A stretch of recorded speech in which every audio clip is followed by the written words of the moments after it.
নমস্কাৰ বন্ধু বান্ধৱীসকল, প্ৰবীণ চন্দ্ৰ দাস চেনেলটোলৈ পুনৰবাৰ স্বাগতম জনালোঁ। বহুতে এটা ভাল খবৰ আহিলে। আকৌ অসম পুলিচৰ ফালৰ পৰা বহুকেইটা পদ মুকলি হৈছে। পদবিলাকত এপ্লাই কৰিবলৈ হ'লে কোৱালিফিকেশ্যন কিমান থাকিব লাগিব, এজ লিমিট কিমান থাকিব লাগিব আৰু এপ্লাই কৰাৰ লাষ্ট ডেট কেতিয়া, এই সকলোবিলাকৰ ডিটেইলছ এইটো ভিডিঅ'ত জনাম। ভিডিঅ'টো শেষলৈ চাই থাকিব। পদবিলাকত এপ্লাই কৰিবলৈ হ'লে অনলাইন যোগে এপ্লাই কৰিব লাগিব আৰু এপ্লাই কৰাৰ লাষ্ট ডেটটো ৰখা হৈছে 22 ফেব্ৰুৱাৰীলৈকে এপ্লাই কৰিব পাৰিব।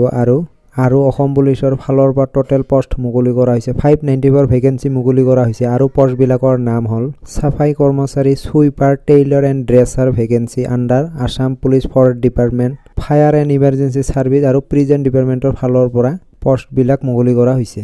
ডিপাৰ্টমেণ্ট ৱাইজ ভেকেন্সিবিলাক ভাগ কৰি দিয়া হৈছে। আছাম পুলিচৰ টোটেল পোষ্ট মুকলি কৰা হৈছে 483 পোষ্ট, CHHGৰ টোটেল পোষ্ট মুকলি কৰা হৈছে 64 ভেকেন্সি, ফৰেষ্ট ডিপাৰ্টমেণ্টত মুকলি কৰা হৈছে 28 ভেকেন্সি, ফায়াৰ এণ্ড ইমাৰ্জেঞ্চি ছাৰ্ভিচত টোটেল পদ মুকলি কৰা হৈছে 13 ভেকেন্সি আৰু প্ৰিজন ডিপাৰ্টমেণ্টত টোটেল ভেকেন্সি মুকলি কৰা হৈছে 6 ভেকেন্সি। এজ লিমিট বিচৰা হৈছে জেনেৰেল কেণ্ডিডেটবিলাকৰ বাবে 18 to 40 ইয়াৰ্ছলৈকে। কেটেগৰী ৱাইজ এজ ৰিলেক্সেশ্যন দিয়া আছে। SC/ST বিলাকৰ বাবে 5 ইয়াৰ্ছলৈকে, OBC/MOBC বিলাকৰ বাবে 3 ইয়াৰ্ছলৈকে এজ ৰিলেক্সেশ্যন দিয়া আছে। এডুকেশ্যনেল কোৱালিফিকেশ্যন বিচৰা হৈছে চাফাই কৰ্মচাৰীৰ বাবে মিনিমাম ক্লাছ 6 ক্লাছ পাছ হ'ব লাগিব আৰু মেক্সিমাম হাই ছেকেণ্ডাৰী পাছ হ'ব লাগিব। টেইলৰ পোষ্টৰ বাবে HSLC পাছ কৰা হ'ব লাগিব আৰু টেইলৰ কৰাৰ ডিপ্ল'মা চাৰ্টিফিকেট থাকিব লাগিব। ড্ৰেছাৰ পোষ্টৰ বাবে মেট্ৰিক পাছ কৰা হ'ব লাগিব আৰু চাৰ্টিফিকেট থাকিব লাগিব।